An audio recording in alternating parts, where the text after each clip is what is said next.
of Muhammad, the logic is very clear. If the book is there, there must be an author. But this logic somehow is not applicable to Vedas, because traditionally Hindu recognize Vedas as authorless and timeless, Anadi and Apurusheya. There is not a single person, a guru, or even a god who can be identified as the author of Vedas. So if there is no author, then how did Vedas came into existence? To build the historicity of Vedas and to solve this logical problem, Western historians created a false theory of Aryan invasion. According to this theory, Vedas were created by a group of migrating people who called themselves as Aryans. They migrated to India around 1500 BC from Central Asia, and their collective religious work later on was compiled in the form of Vedas. It has been 200 years now since this theory was first postulated, but till today there is no concrete scientific and archaeological evidence to support this theory. Historians also use another way to find the age of Vedas, which is based on linguistic analysis. From this linguistic analysis, it was assumed that Sanskrit was created 4000 years ago from a common group of languages called Proto-Indo-European languages. This fits into the plan of dating Vedas again to 1500 BC. Historians had this strange compulsion to date Vedas within the biblical timeline.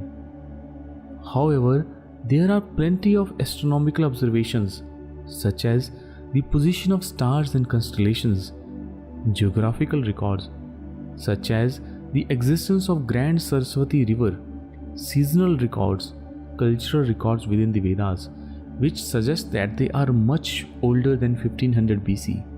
All these records were notoriously overlooked by historians who dated Vedas. A Western mind somehow was unable to comprehend the idea of Vedas being in existence 15,000 years ago. But the actual problem here is not the date of Vedas, whether it is 1500 BC or 15,000 BC. Both of the approaches are incorrect from traditional point of view. We need to shift from Western perspective to Vedic perspective to understand how and why Vedas are called Anadi and Apurusheya, timeless and authorless. If you remove these two features of Anadi and Apurusheya from Vedas, the moment you put a date stamp on the Vedas, they lose their sanctity and meaning. The entire framework of Vedic civilization will collapse immediately. We need to know both culture and religion of Hindus is so deeply mixed that it is impossible now to separate these two from the lens of their origin and historicity. If we look back in time, the culture appears to be propagating the Vedas, and Vedas appears to be propagating the culture as civilization kept evolving. But one thing is sure, as far as we can go back in the past, we can find the traces of Vedas in the Hindu civilization. Vedas predates everything that is there in the collective memory of Hindus. Vedas are the oldest religious records in the world, or perhaps they could be the first one. Agnimede purohitam yajyasya deva mritvijam hotaram ratnadatamam Agnip purve virrishi viridyo nutanairuta sadevaye havakshade. In the very first hymn, the second mantra of Rig Veda, Rishi Madhuchand Vishwamitra declared the historicity of Vedas as, O Agni, you are adored by the ancient rishis, and you are adored by the new ones too. It is clear from this mantra that Rishi Madhuchand Vishwamitra refers to a very ancient tradition of Vedas that pre-existed before him. It means that he was not the first rishi in the line. There was not a single incident where Vedas were revealed to a one particular rishi in one particular moment. Rather, tradition speaks of various rishis who precede Vedas over a very long period of time. it could have been in generations. How long that period could have been there, it is impossible now to tell. All the models of historical and linguistic analysis will fail to describe which ancient tradition of Vedas Rishi Madhuchand Vishwamitra here is referring to. From the traditional point of view, it is said that Vedas pre-existed in nature as primordial knowledge, and rishis, in their deep meditation, discovered this primordial knowledge and recorded them in the form of sounds. Just as Newton discovered gravity, he did not create gravity. Same way, rishis discovered Vedas but did not create Vedas. This is the reason why rishis are called as mantra drashta, the seers of mantra, not the author of mantra. So how Vedas can pre-exist in nature? To understand this, we need to learn the framework of Vedic cosmology and the nature of creation from Vedic perspective. The first principle in Vedic cosmology is that there is no beginning and end to this creation, which means the universe endlessly goes into the cycle of creation and destruction again and again. In this Vedic cosmology, there are three entities. The first one is the material universe, which we call as nature and prakriti. The second are the jivas, the living beings who takes part in the cycle of life and death. And there is a third entity who supervises the entire act of creation and destruction. We call him as Ishvara. In the moments of creation, all these three entities appeared from a single undivided state. That state is known as Brahm. At the end of cycle, all these three entities fall back into the Supreme Brahm again.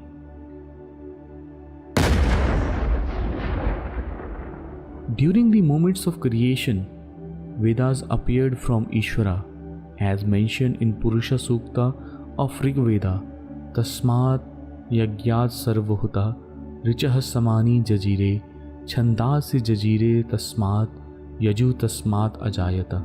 In the cosmological yajna, Rig Veda, Sama Veda, Vedic meters, Yajurveda appeared from the Purusha. So how did Vedas appear from Purusha, and what is the relation between Vedas and Ishvara? In the Vedic literature, the nature of Vedas is defined as the breath of Ishvara. Just as breathing is inseparable from the person who is breathing, the same way Vedas are inseparable from the Ishvara. Vedas reject the one who knows them different from the Brahm itself. Just as Ishvara is without beginning and end, same way his breath, which is the Vedas, are also without beginning and end. That's why they are called Anadi, timeless. Just as the person who is breathing does not create his breath at any point in time, similarly, even the Ishvara did not create Vedas at any point in time. They appeared along with him. At one point in time, during the human evolution, rishis in their state of meditativeness develop this capacity so that their mind can resonate with the universe. In that moment of resonance, Vedas appear to them in the form of primordial sounds. Those primordial sounds were fashioned into the speech, and that speech gave birth to language. Sanskrit did not give birth to Vedas. On the other hand, the Sanskrit was created as a vessel to store and preserve the primordial sounds in the form of mantras. From Vedas came the organ of speech, and from the organ of speech came the language. From language came Sanskrit into existence. That's why the theory of linguistics to assume the date of Vedas based on the age of Sanskrit is wrong.